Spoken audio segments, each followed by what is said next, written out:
நயினார் நாகேந்திரன் என்னென்னமோ பேசி பார்த்து கடைசியா மன்னிப்பு கேட்டு பேட்டியும் கொடுத்துட்டாரு.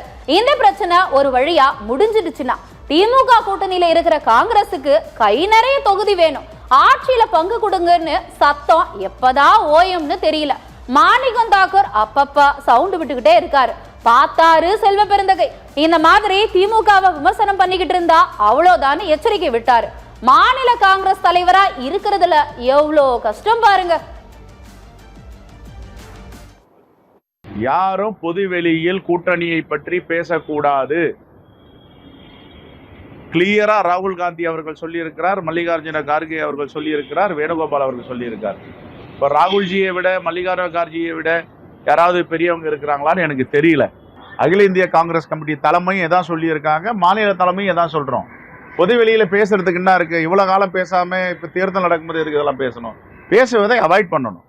இன்னைக்கு பேச போறோம், ஆலோசனை செய்வோம்.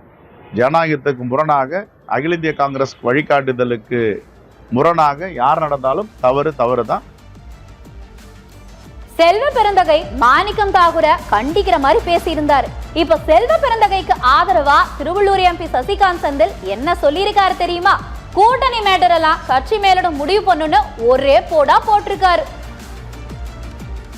காங்கிரஸ் கட்சி இந்த தொகுதி பேசுவது, கூட்டணி பேசுவது எல்லாமே எங்களுடைய பொறுப்பாளர்கள் தான் பண்ணுவாங்க. அதை பற்றி நாங்க பொதுவெளியில பேசுறது அது ஐ டோன்ட் திங்க் எங்களை மாதிரி ஆட்களுக்கு அது இது கிடையாது.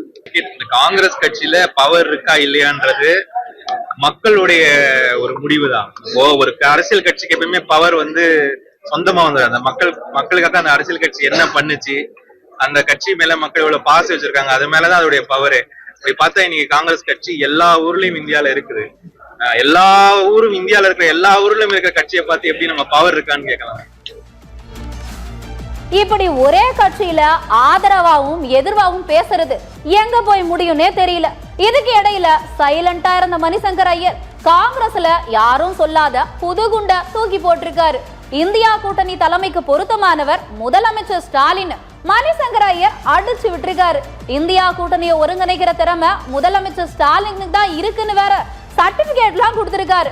நாட்டுக்கு தேவையான பிரச்சனைகளை மட்டுமே ஸ்டாலின் கையில் எடுத்திருக்காருன்னு சொல்லி இருக்காரு மணிசங்கர் ஐயர். கூட்டாட்சிக்கு குரல் கொடுக்கிற முன்னோடி ஸ்டாலின் சொன்னது மட்டும் இல்லாம ராகுல் காந்திய பிரதமராக்க முதலமைச்சர் ஸ்டாலின் துணையா இருப்பார்னு மணிசங்கர் ஐயர் தீர்த்து சொல்லிட்டாரு.